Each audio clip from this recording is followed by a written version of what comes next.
നമസ്കാരം. Raf talk മലയാളത്തിലേക്ക് അവർക്കും സ്വാഗതം. കേരള ബ്ലാസ്റ്റേഴ്സ് ISL ഒരുക്കങ്ങളുമായിട്ട് മുന്നോട്ട് പോവുകയാണ്. ഇന്നലെ മുഹമ്മദ് അൻസിനെ ഫ്രണ്ട്ലി മത്സരത്തിൽ 2-0 പരാജയപ്പെടുത്തുകയും ചെയ്തു. ഇന്നിപ്പോൾ ബ്ലാസ്റ്റേഴ്സിൻ്റെ മീറ്റ് ദി ബ്ലാസ്റ്റേഴ്സ് എന്ന് പറയുന്ന പ്രോഗ്രാം കൊച്ചിയിൽ വെച്ച് ലുലു മാളിൽ വെച്ച് നടക്കുന്നുണ്ട്. അങ്ങനെ കാര്യങ്ങൾ തകൃതിയായിട്ട് മുന്നോട്ട് പോയിക്കൊണ്ടിരിക്കുകയാണ്.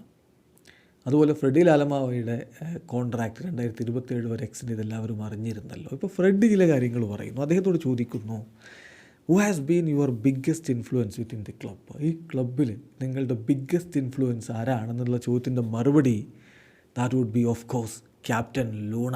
ലൂണയല്ലാതെ മറ്റാര് ഇത്രയധികം വലിയൊരു ഇൻഫ്ലുവൻസ് ഉണ്ടാക്കാൻ? ലൂണയല്ലാതെ മറ്റാര് എന്നാണ് അദ്ദേഹത്തിൻ്റെ ചോദ്യം. തീർച്ചയായിട്ടും അഡ്രിയാൻ ലൂണയിൽ തന്നെയാണ് ബ്ലാസ്റ്റേഴ്സ് ആരാധകരും വിശ്വാസം അർപ്പിക്കുന്നത്. ബ്ലാസ്റ്റേഴ്സ് താരങ്ങളും പറയുന്നു അവരുടെ ഏറ്റവും വലിയ ഇൻഫ്ലുവൻസ് അഡ്രിയാൻ ലൂണയാണെന്ന്. ലൂണ ഏതായാലും ഇപ്പോൾ നാട്ടിലേക്ക് മടങ്ങിയിരിക്കുകയാണല്ലോ. അദ്ദേഹത്തിൻ്റെ ഭാര്യയുടെ പ്രസവവുമായി ബന്ധപ്പെട്ട് അധികം വൈകാതെ അടുത്ത ആഴ്ചയുടെ തുടക്കത്തിൽ തന്നെ അദ്ദേഹം തിരികെ എത്തുകയും ചെയ്യും.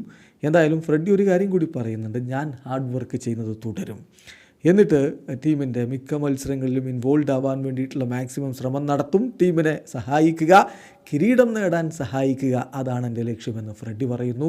ഇത്തവണയെങ്കിലും ആ കിരീടത്തിലേക്ക് ബ്ലാസ്റ്റേഴ്സിന് എത്താൻ കഴിയുമെന്ന പ്രതീക്ഷയോടെ ആരാധകരും കാത്തിരിപ്പാണ്. വീഡിയോ അവസാനിക്കുന്ന ഫുട്ബോൾ ലോകത്തെ കൂടുതൽ വിശേഷങ്ങളുമായി റാഫ് ടോക്സിൽ എത്താം.